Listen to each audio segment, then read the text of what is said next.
Dr. Maya Chen rubbed her eyes and stared at the data screens for what felt like the 100th time that day. Actually, it had been 3 days. 3 days without proper sleep. 3 days of watching recordings, analyzing movement patterns, and trying to understand why the Crix had suddenly turned so violent. The research station was quiet around her. Too quiet. Her colleagues, the insectoid Vrel scientists, had retreated to the orbital platform 2 weeks ago when the fighting started. They watched from space, safe behind shields and metal walls. Maya stayed on the surface. Someone had to. The Crix were the most dangerous predators on this planet, maybe in this entire sector of space. Understanding them was important, but right now, Maya was too tired to care about importance. She sat in the observation dome, a transparent bubble that gave her a perfect view of the purple forests outside. The 2 suns had set an hour ago. The forest glowed softly with bioluminescent plants. It was beautiful. Maya had always loved this view. It reminded her why she had chosen this job in the first place. Her environmental suit beeped softly. The temperature inside the dome was perfect. The air was clean. Her vital signs were terrible. The suit's medical system had been nagging her to sleep for the past 18 hours. Just 5 more minutes, Maya muttered to herself. She had said that 6 hours ago. She pulled up another video file. This one showed 2 adult Crix fighting over territory. The creatures were massive, easily 12 feet tall when they reared up on their hind legs. Their bodies were covered in dark, armored plates that gleamed like polished stone. Crystalline fangs jutted from their jaws, capable of biting through steel. Bioluminescent markings ran along their spines, flashing different colors to communicate. The fight had been brutal. One of the Crix had died. So had several others in different territories. That was what Maya was trying to understand. Crix rarely killed each other. They had complex social structures, detailed hierarchies. Death matches were unusual. Maya's head drooped forward. She jerked awake, blinking hard. The screen was blurry. When had it gotten blurry? She rubbed her eyes again. Still blurry, okay, she said out loud. Maybe more than 5 minutes. She meant to walk back to her sleeping quarters. She really did. But the chair was comfortable. The dome was warm. Her environmental suit's heating system hummed pleasantly against her back. Maya told herself she would just rest her eyes for a moment. She was asleep in seconds. High above the station, in the orbiting research platform, the Vrel scientists monitored their instruments. They tracked Maya's vital signs constantly. They worried about her. Humans were fragile compared to many species, but they were also stubborn. Maya refused to leave the surface station even when it was dangerous. Her heart rate is slowing. One Vrel chittered, their translator converting the sounds to standard galactic. She is finally sleeping. Good, another replied. She needs rest. Humans require much sleep. Strange creatures. They went back to their own work, watching the sensors that monitored the forest around the surface station. They did not notice the 6 small heat signatures moving through the trees. The signatures were too small to be adult Crix. The system had filtered them out as unimportant. In the forest, 6 pairs of eyes watched the glowing dome. The eyes reflected the soft light from the bioluminescent plants. The creatures moved silently through the undergrowth, their armor plates barely making a sound. They were Crix cubs, each one about the size of a large wolf from Earth. Their armor was still soft, not yet hardened into the nearly impenetrable shell of an adult. Their crystalline fangs were small, only a few inches long. The bioluminescent markings on their spines pulsed with a soft blue color, the color of uncertainty and curiosity. The cubs had been alone for 3 days. Their mother had died in one of the territorial fights. Their extended pack had scattered. The cubs were hungry, scared, and cold. They huddled together at night, but without an adult's body heat. They shivered in the darkness. Then they had smelled something unusual. A heat signature that was different from the Crix they knew, but not like prey either. It was steady and warm and somehow inviting. The largest cub, a female with silver-tinged armor plates, took the lead. She crept toward the glowing dome. The others followed, staying close together. Their instincts told them to be cautious. Strange things could be dangerous. But they were desperate. The dome's entrance was designed for humans. It was small, set low to the ground. For an adult Crix, it would be impossible to enter. For cubs, it was just barely large enough. The silver cub sniffed at the entrance. The scent of the warm creature was stronger here. She squeezed through. The others followed. Inside the dome, Maya slept on unaware. Her environmental suit's sensors registered the change in temperature as the door opened and closed. But the system didn't sound an alarm. The readings were within normal parameters. The cubs crept across the floor, their claws clicking softly on the smooth surface. They saw the sleeping human curled in her chair. They smelled her scent, strange but not threatening. They heard her heartbeat slow and steady. They felt the warmth radiating from her suit. Every instinct the cubs had told them the same thing. Safe. Pack. Warmth. The silver cub approached first. She sniffed Maya's boots, then her legs. The human didn't move. The cub's markings pulsed from blue to soft green, the color of contentment. She climbed up onto the chair, carefully placing her weight on the armrest. Maya stirred slightly but didn't wake. The cub's purr was so quiet it was almost inaudible, a deep rumble in her chest. That was the signal the other cubs needed. One by one, they climbed onto the chair, piling on top of the sleeping human. They were careful, guided by instincts that told them not to hurt pack members. They arranged themselves like puzzle pieces, each one finding a space on Maya's lap, legs and torso. The smallest cub, barely 150 pounds, settled on Maya's chest. He tucked his head under her chin and began to purr in earnest. Maya's subconscious registered warmth and weight. In her dream, she was back on the colony world where she had grown up. She was sleeping in the barn again, like she had as a teenager, with the colony's wolf dogs piled around her. She smiled in her sleep. The cub's body heat combined with Maya's suit created a cocoon of warmth. Their purring synchronized, creating a deep rhythmic vibration. For the first time in 3 days, the cubs felt safe. They closed their eyes and slept. Above the planet in the orbital station, an alarm suddenly blared. "What is that?" a Vrel scientist chirped, their antennae standing straight up in alarm. Another Vrel pulled up the visual feed from the surface dome. Their compound eyes widened in horror. "By the concordance," they whispered. "The human. She is covered in cricks." "How many?" "6. 6 juveniles." "Is she alive?" They checked the vital signs monitor. Maya's heart rate was slow and steady. Her breathing was deep and regular. She was clearly asleep. "She is sleeping," the first Vrel said, their voice rising in pitch. "She is sleeping, and the cricks are on top of her." "Wake her! Send an alert! If we wake her suddenly, she will move. The cubs will think she is prey. They will attack. If we do not wake her, she may never wake at all." The Vrel stared at the screen, frozen in indecision. On the surface, Maya slept on, covered in 2,000 pounds of apex predator cubs. Her suit's emergency beacon activated automatically, sensing the weight pressing down on her. Maya's eyes flickered open. For a moment, she was confused. Why was everything so heavy? Why couldn't she move her arms? Why did she feel warm breath on her face? She turned her head slightly and found herself nose to nose with a crick's cub. The cub's eyes opened, revealing brilliant amber irises. The creature's markings flashed bright blue. Maya's heart began to pound. She was trapped under 6 juvenile apex predators. One wrong move could trigger their hunting instincts. One wrong move could be her last. She forced herself to take a slow, steady breath. Then another. The cub on her chest tilted its head, watching her with curious eyes. Maya realized something important. She wasn't dead yet. That had to mean something. Maya's training kicked in before panic could take over. She had spent years studying predator behavior. She knew the rules. Rule number 1, sudden movements trigger the hunting response. Rule number 2, fear smells like prey. Rule number 3, stay calm or die trying. She kept her breathing slow and steady even though her heart was racing. The cub on her chest felt the change in her heartbeat. Its markings shifted from blue to yellow, a questioning color. The creature's head tilted further, studying her face. "Okay," Maya whispered, her voice barely audible. "Okay, we're okay." The cub's ears flicked forward at the sound. Its markings shifted back to blue. Good. Blue was curious, not aggressive.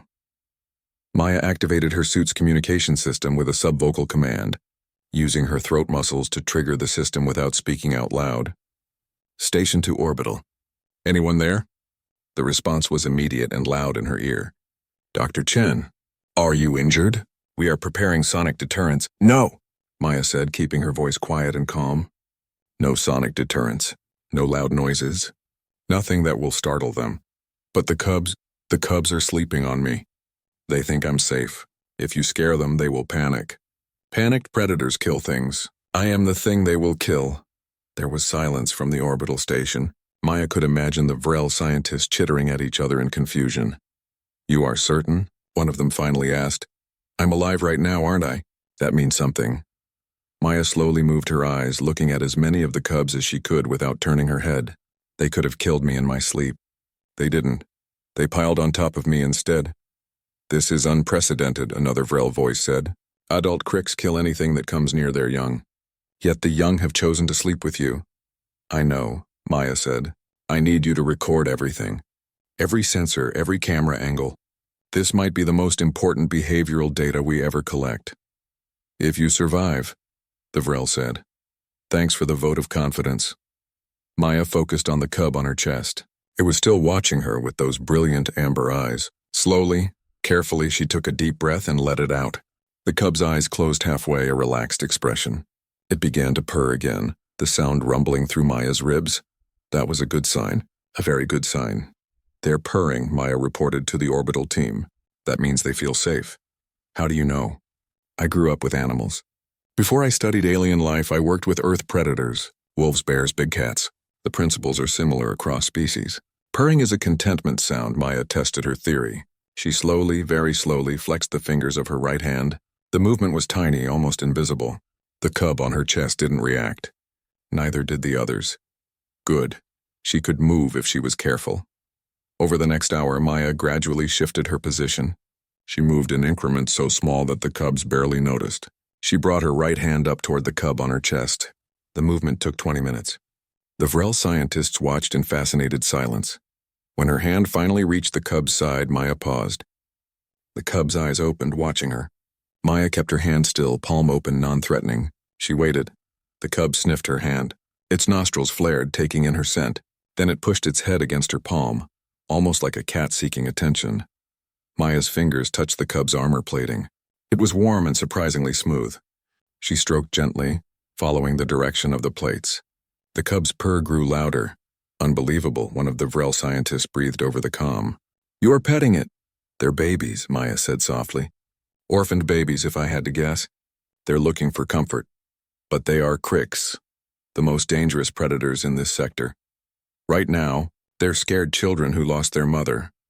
As if to confirm her words, the smallest cub on her chest made a soft chirping sound. It was the sound of distress. The other cub's ears perked up and their markings flickered with yellow concern.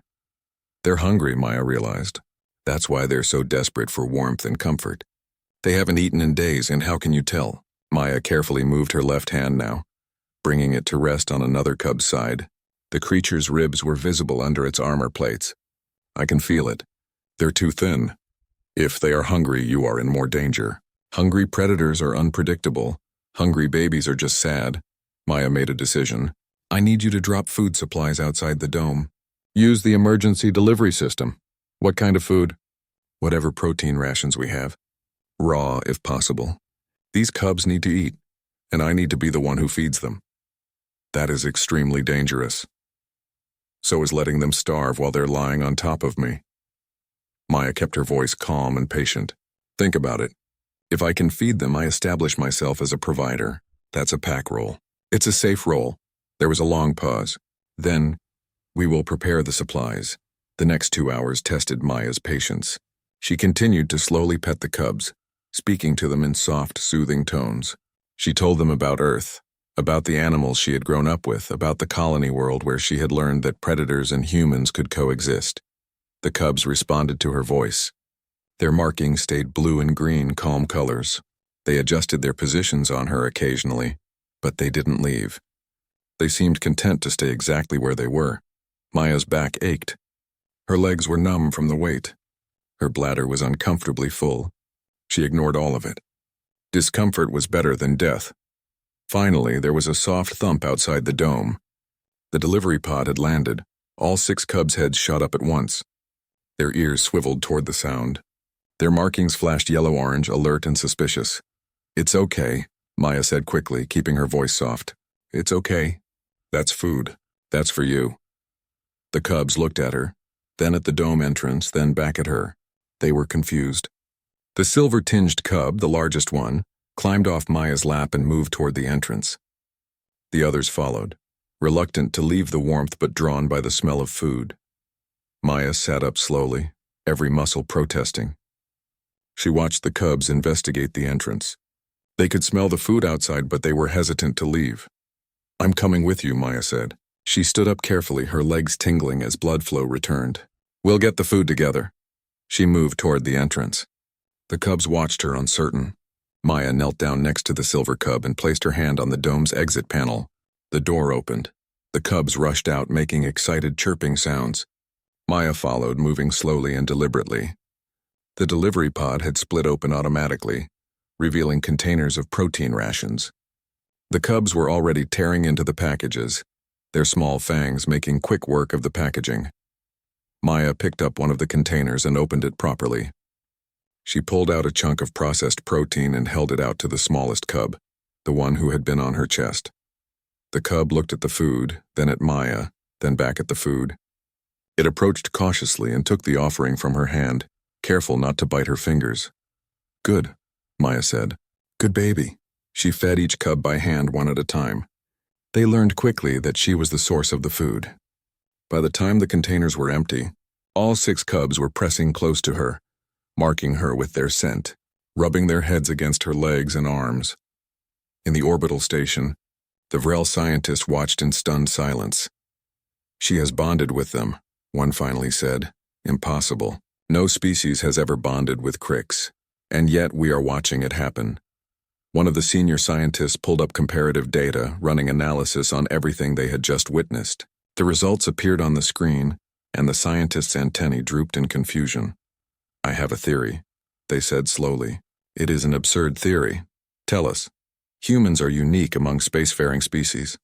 They evolved as persistence predators, yes, but also as cooperative caregivers. They raised young in groups. They adopted young from other species, even sometimes from predator species. This is known.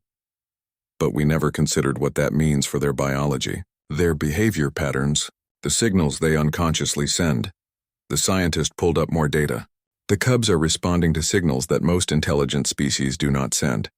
Most of us evolved from prey species or hive species. We do not have the instincts of pack predators who also nurture young." Another scientist understood. "You are saying humans are compatible with Crick's social structures in a way we are not." "Exactly. The human is not prey. She is not a threat.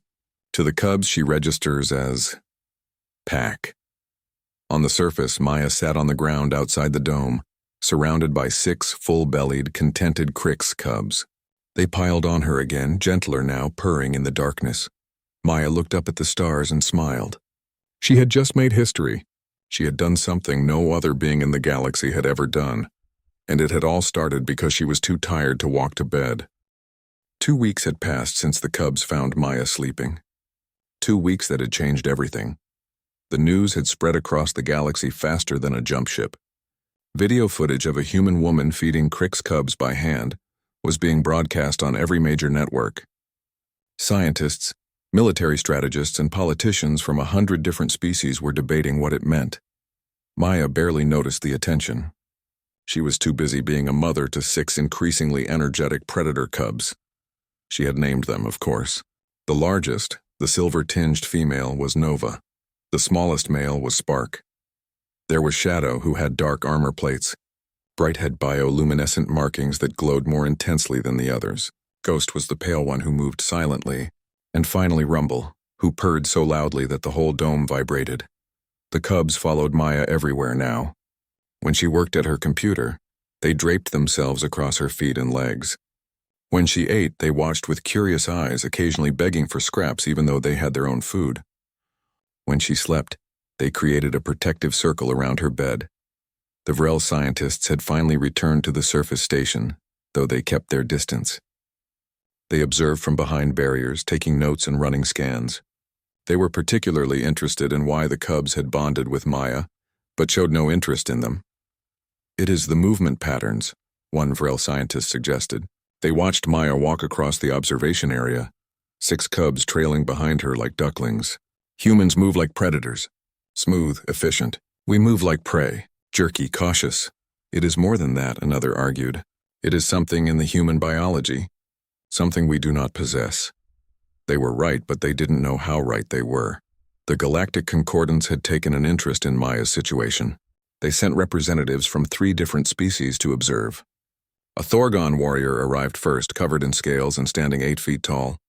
The Thorgon were proud of their strength, descended from apex predators on their own world. "I will demonstrate," the Thorgon announced. "Predators respect strength. I will show the cubs that I am stronger than the human, and they will follow me instead." Maya tried to warn him. "That's not how this works." But the Thorgon had already stepped forward, puffing out his chest and making himself as large as possible. The cubs, who had been playing nearby, stopped immediately.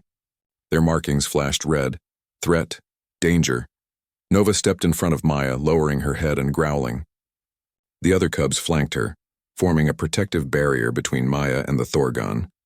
The Thorgon took another step forward. Nova charged. The warrior barely had time to activate his personal shield before 200 pounds of juvenile cricks slammed into him. The impact sent him stumbling backward. The other cubs joined in, not attacking with their fangs but body slamming and pushing, driving him away from Maya. "Enough," Maya called out. The cub stopped immediately, turning to look at her. She used the low rumbling sound she had learned, the one that meant safe. "Calm down." The cub's markings shifted from red to yellow, then slowly to blue. The Thorgon retreated to the safety of the shielded area, his pride severely damaged. "They protect her," he said, amazed. "The cubs protect the human as if she is their pack leader." A Selkari empath tried next. The Selkari were delicate beings, almost butterfly-like, with an ability to project emotions. They believed they could calm any creature through psychic connection. The empath approached the cubs, projecting feelings of peace and safety.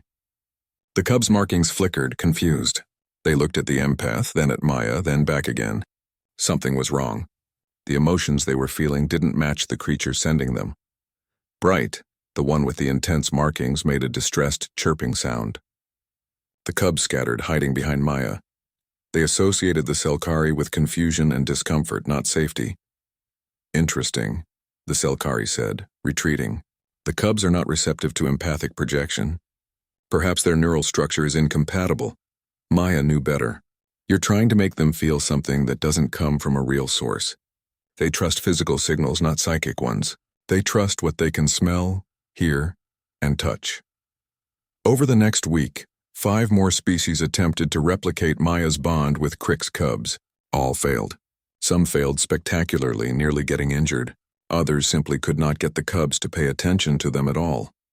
The pattern became clear. No other species could do what Maya had done. The galactic news networks had a field day with it. Humans the Predator Whisperers read one headline. Earth's Strange Superpower read another. Scientists published papers with titles like "The Unexpected Compatibility Between Humans and Apex Predators" and "Why Death World Species Make Better Caregivers." Maya found the attention embarrassing. She tried to explain to anyone who would listen that this wasn't some magic human ability. It was just patience, observation, and respect for the animal's natural behavior. But deep down, she knew there was more to it than that. One evening, she sat in the observation dome watching the cubs play. They were practicing their hunting skills, stalking each other through the equipment and furniture. Nova pinned Rumble, who squirmed and chirped in mock distress. Shadow pounced on Ghost from behind a desk. It was chaotic and adorable and occasionally destructive. Maya's communication panel chimed. It was a direct message from someone she didn't recognize. The sender was listed as Dr. Yuki Tanaka, Earth Xenobiology Institute. She opened the message. A middle-aged woman with gray-streaked hair appeared on the screen. "Dr. Chen," the woman said, "I've been watching your progress with the Crick's cubs. Remarkable work. I wanted to share something with you that might explain why you've succeeded where others have failed." Maya leaned forward, interested. "I'm listening." Dr. Tanaka pulled up a series of charts and diagrams. "Humans are evolutionary oddities. We have forward-facing eyes like predators, but we also have traits common to prey species. We're omnivores who can eat almost anything. We're pursuit predators with incredible endurance. But we're also social caregivers who form attachments across species boundaries." "I know all this," Maya said. "Yes, but here's what most people don't consider. Humans evolved alongside other predators, not just prey. We shared our environment with wolves, bears, large cats. We learned to coexist with them. Sometimes we competed, sometimes we cooperated, and sometimes we adopted their young. Dr. Tanaka pulled up historical images from Earth, ancient cave paintings showing humans with wolves, photographs from old Earth of people with bears, with big cats, with creatures that should have been dangerous. Humans are hardwired to read predator body language. Dr. Tanaka continued. We understand dominance displays, submission signals, pack hierarchy. We know instinctively how to move around dangerous animals without triggering their prey drive. And most importantly, we have an unusual ability to recognize infant creatures as babies regardless of species, which triggers our caregiving instincts. Maya watched Spark tumble over Bright, both of them making happy chirping sounds. So you're saying humans are compatible with predators because we evolved with them? Exactly. Most spacefaring species evolved on worlds where they were either the dominant predator or the primary prey. They didn't have the diverse ecosystem Earth had. They don't have our flexibility, our adaptability. They see a Crix cub and recognize a threat. You see a Crix cub and recognize a baby. Maya thought about her childhood on the colony world, the wolf dogs that had been banned on most human settlements because they were too dangerous. The way her mother had bottle-fed an orphaned bear cub despite the governor's objections. The wild foxes she had tamed simply by sitting quietly and offering food. We're bridge species, Maya said slowly. We exist between the wild and the civilized. Precisely. Dr. Tanaka smiled. And that makes you uniquely valuable. The galaxy is full of dangerous species that other civilizations can't approach. But humans can befriend them. After the call ended, Maya sat in silence, thinking. The cubs sensed her mood and gathered around her. Nova laid her head in Maya's lap. Spark climbed onto her shoulders, a position he favored despite being far too heavy for it. The others pressed close, purring. Maya stroked Nova's armor plates and looked out at the alien forest beyond the dome. She thought about all the species in the galaxy that were considered too dangerous to study. All the creatures that were avoided, feared, sometimes killed because no one could get close enough to understand them. Maybe Dr. Tanaka was right. Maybe humans had a role to play that no other species could fill. But first she had a more immediate problem. The cubs were growing fast. In another month they would be large enough to hunt on their own. And when that happened, the adult Crix would return to reclaim their territory. What would happen then? Would the adults accept her? Or would they see her as a threat to be eliminated? Maya looked down at Nova, who gazed back with trusting amber eyes. She made a decision. She wouldn't leave. She wouldn't abandon these cubs. Whatever happened when the adults returned, she would face it. She was part of the pack now. And pack meant family. The alert came at dawn. Maya was teaching the cubs to hunt using the station's training drones when every sensor in the facility lit up simultaneously. Multiple large signatures approaching, the computer announced. Distance 2 kilometers and closing. Identity adult Crix, count 4. Maya's blood went cold. The cubs' markings flashed from blue to orange, picking up on her sudden tension. They had been expecting this, but expecting something and facing it were very different things. Dr. Chen. It was the lead Vrel scientist on the comm, voice tight with fear. You need to evacuate immediately. We are activating emergency protocols. The transport shuttle can reach you in 10 minutes. No, Maya said, though her heart was pounding. Dr. Chen, be reasonable. Those are adult Crix. They will kill you.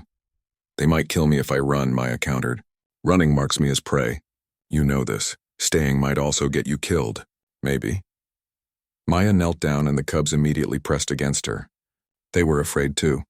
Their markings showed yellow and orange, uncertain and alert. But these cubs know me. They trust me. That has to count for something. That is an enormous gamble with your life. Maya looked at Nova, who had grown so much in the past month. The silver cub was nearly 4 feet tall at the shoulder now, her crystalline fangs 3 inches long. All the cubs had grown. They were almost juveniles, not quite adults, but no longer babies. Life is a gamble, Maya said. I'm staying. The Vrel scientist was silent for a moment. Then, the entire galaxy is watching, Dr. Chen. Every news network has cameras trained on your location. If you die, billions will witness it. Then I'd better not die. Maya tried to sound more confident than she felt. Keep the shuttle ready, but don't bring it down unless I call for it. The sound might provoke the adults. Understood. May your ancestors watch over you. I don't think my ancestors would approve of this at all, but thanks. Maya stood and faced the direction the sensors indicated. The adult crics were coming from the north, through the dense purple forest. She had maybe 5 minutes before they arrived. She looked at the cubs. Okay, babies. Your family is coming. You need to let them know I'm safe. Can you do that? The cubs chirped in response, though Maya wasn't sure they understood. She had taught them a lot, but complex concepts were still beyond them. The station computer counted down. 1 kilometer. 30 seconds to visual contact. Maya's hands trembled. She clenched them into fists. Fear was natural. Fear was acceptable, but she couldn't let it control her. 20 seconds. She thought about everything she had learned. Crick's body language was complex, but she understood the basics now. Submission meant lowering the body, exposing the throat. Aggression meant raised spine plates and forward-facing fangs. Neutrality meant standing tall but loose, markings showing blue or green. She needed to appear neutral. Not submissive, which would trigger contempt. Not aggressive, which would trigger attack. Just present. 10 seconds. The cubs pressed closer to her, forming a tight group. Their markings flashed in synchronized patterns, a distress call. They were asking their pack for help. Visual contact. 4 massive shapes emerged from the forest. Maya had seen adult crics before, but only on video screens, never in person. The difference was staggering. They were enormous. 12 feet tall, their armored bodies rippling with muscle beneath dark, hardened plates. Their crystalline fangs were as long as Maya's forearm. Bioluminescent markings covered their spines and heads, currently flashing red and orange. Alert. Possibly aggressive. The lead Crix was the largest, a female with scars across her face and shoulders. Her markings were complex, showing her status as pack leader.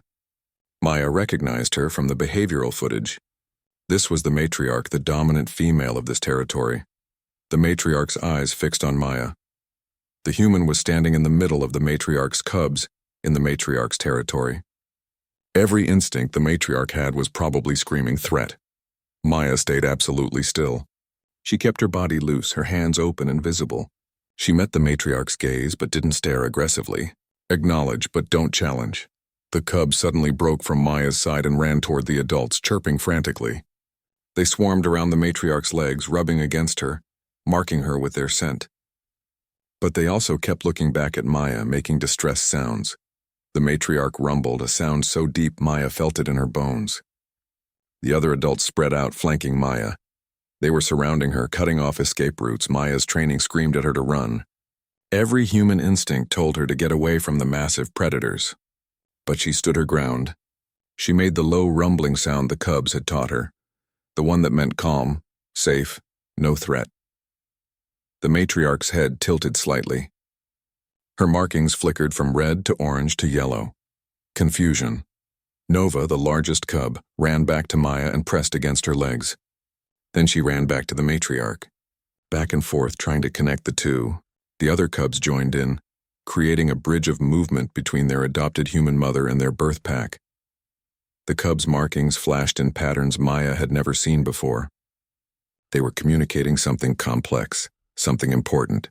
They were explaining Maya to the adults in a language humans hadn't fully decoded yet. The matriarch took a step forward. Then another. She was now only 10 feet away from Maya.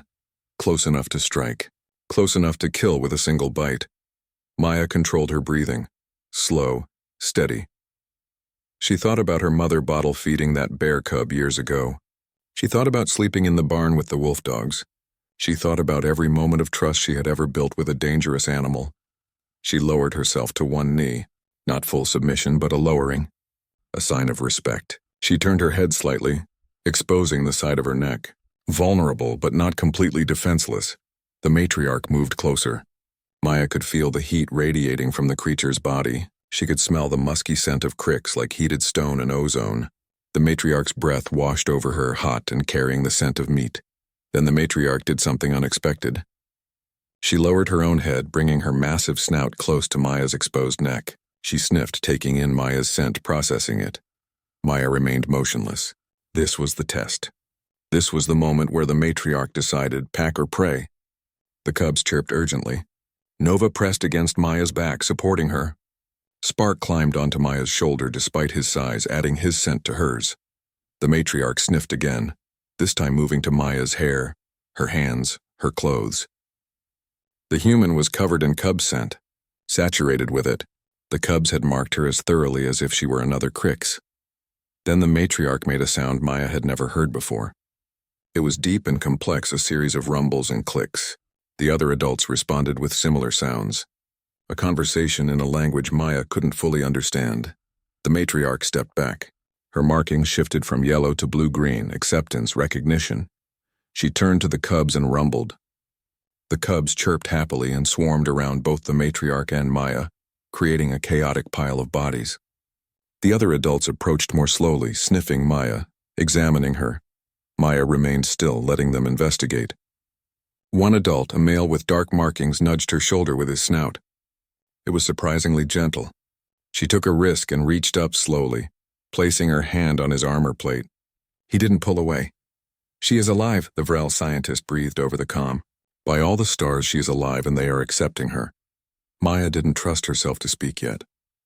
Her legs were shaking from adrenaline. Her hands were trembling, but she was alive. She was part of the pack. The matriarch rumbled again and turned toward the forest. The other adults followed. The cubs looked between Maya and the departing adults, uncertain. "Go," Maya said softly. "Go with them." "I'll be here." Nova chirped questioningly. She didn't want to leave Maya. "I'm not going anywhere," Maya assured her. "This is your territory." "I'll be here." The matriarch called from the forest edge, a commanding sound.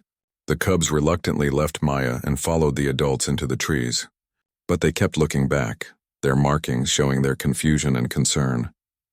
Maya watched them disappear into the purple forest. Then her legs gave out and she sat down hard on the ground. "Dr. Chen?" The Vrel scientist sounded worried. "Are you injured?" "No," Maya managed. Her voice was shaky. "No, I'm fine. I need a minute." "You did it. You survived an encounter with adult Crix. No one has ever done that." Maya laughed, slightly hysterical. Yeah, I did." She looked down at her hands. They were still shaking. She had just stood face to face with one of the galaxy's most dangerous predators and been accepted. The matriarch had chosen not to kill her. More than that, the matriarch had recognized her as Pac. All across the galaxy, billions of beings had watched the encounter on live feeds. They had seen a human woman face down 4 adult Crix and walk away unharmed. They had seen the impossible become real. For humans, it was validation. They weren't weak. They weren't fragile prey species. They were something unique, something special. They were the species that could stand between the wild and the civilized and belong to both. The sun rose higher, bathing the research station in warm light. Maya sat on the ground outside the dome, processing what had just happened. Her life had just changed in ways she couldn't yet comprehend. In the orbital station, the Vrel scientists were already composing reports. Annually 3 months had passed since the matriarch accepted Maya into the pack. 3 months that had transformed human understanding of their place in the galaxy. Maya sat in the observation dome, writing her latest research report. The cubs, no longer cubs but juveniles now, were out hunting with the pack. They would return before sunset. They always did. Her communication panel lit up with an incoming call. It was Director Chen, no relation, from the Galactic Concordance Scientific Council. Maya had spoken with him several times over the past weeks. "Dr. Chen," the director said, his translator rendering his clicks and whistles into standard galactic. "I hope this is a good time." "As good as any," Maya replied. Through the dome, she could see movement in the forest. The pack was returning early. "I wanted to inform you that the human protocol has been officially adopted by the Concordance. As of today, human xenobiologists are authorized for contact with species previously classified as too dangerous for civilian approach." Maya had expected this, but hearing it confirmed still made her pause. That's a big responsibility. It is. But the evidence is clear. Humans possess a unique capability. In the past 3 months, 12 different research teams have successfully replicated your initial contact protocols with other dangerous species. A human team on Kragoth Prime has bonded with the rock bears. Another on Thessal 4 is working with the sky serpents. Species we thought were beyond understanding are now communicating with us through human intermediaries. Maya watched through the dome as the pack emerged from the trees. The matriarch led with Nova, now nearly full-grown, walking beside her. The young female had taken a position of status in the pack, partly due to her size and strength, but also because of her connection to Maya. Bridge between species, Maya thought. Just like me. What about the other species? Maya asked. The Vrel, the Thorgan, the Selkiri? How are they responding? Director Chen's avatar shifted, the translator algorithm interpreting his emotional state as amused concern. Mixed reactions. Some are grateful.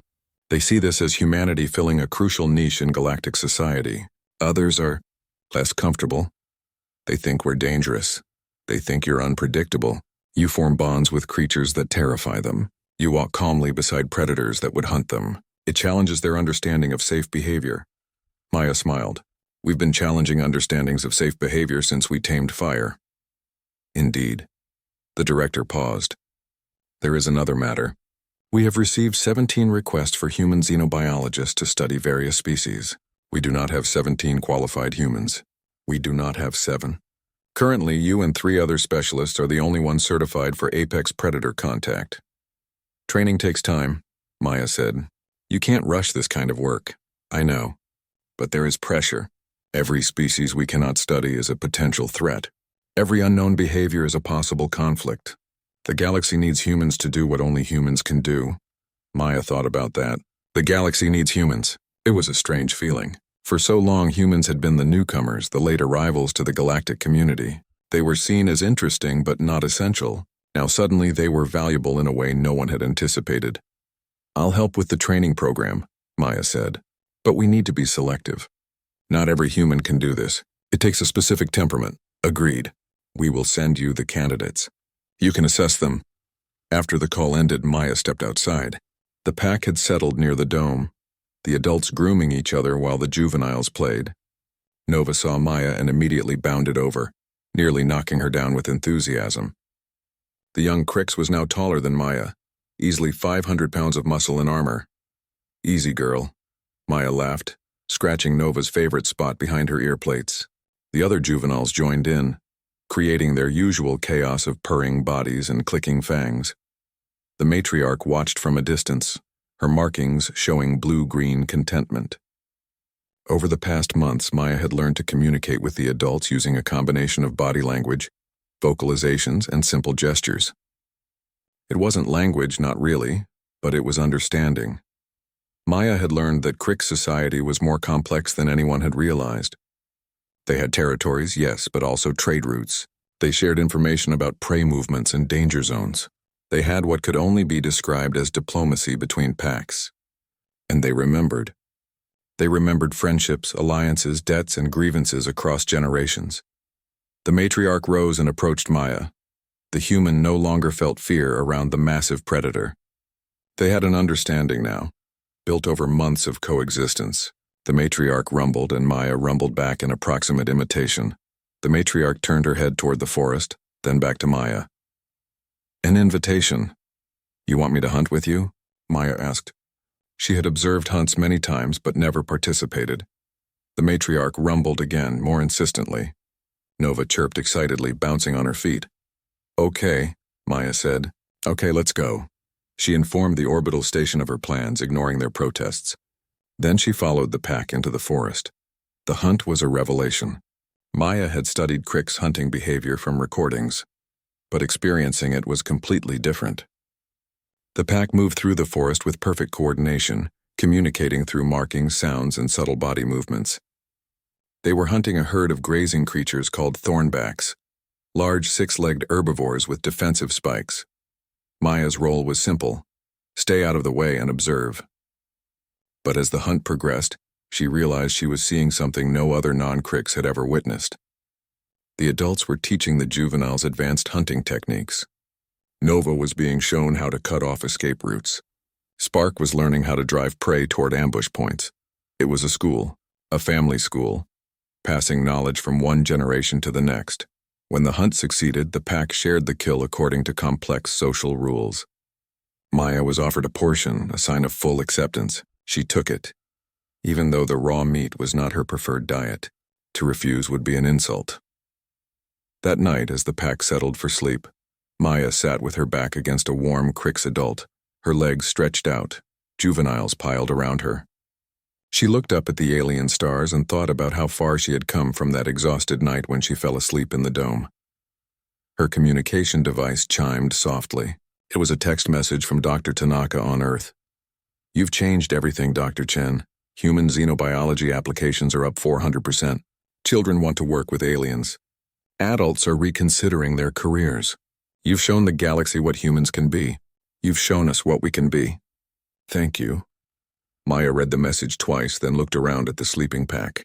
Nova's head was in her lap. Spark was curled against her side. The matriarch's breathing was a steady rhythm in the darkness.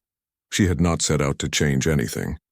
She had just wanted to study the Cricks to understand them, but in understanding them, she had helped the galaxy understand humans.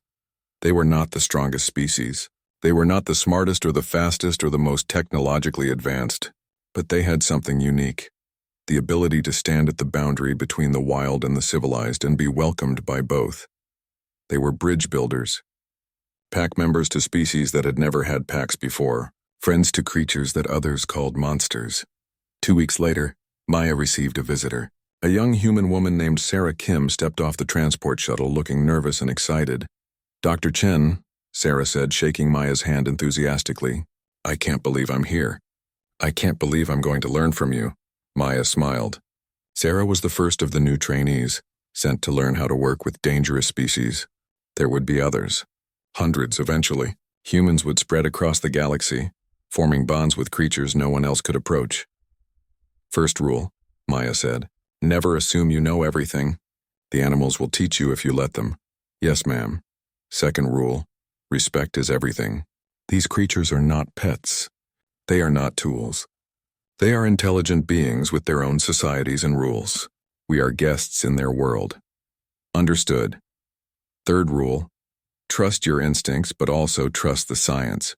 You're human, which means you have instincts that help you survive around predators, but you're also a scientist, which means you need to observe, document, and analyze. Balance both.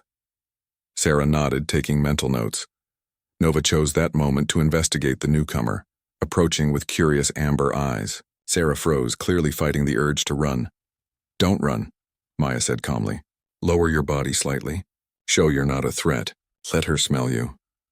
Sarah did as instructed, her hands trembling. Nova sniffed the new human, processing her scent. Then the young Cricks did something unexpected. She rubbed her head against Sarah's shoulder, marking her with scent. "She likes you," Maya said. "That's a good sign." Sarah's face broke into a huge smile. "She's beautiful. She's also dangerous. Never forget that. Respect and caution keep you alive." Over the following months, Maya trained 6 new human xenobiologists. Each one brought their own skills and perspectives. Some would work with the Cricks. Others would be assigned to different dangerous species on different worlds. The human protocol expanded. Human teams were studying predators, yes, but also other challenging species. Highly intelligent but aggressive creatures.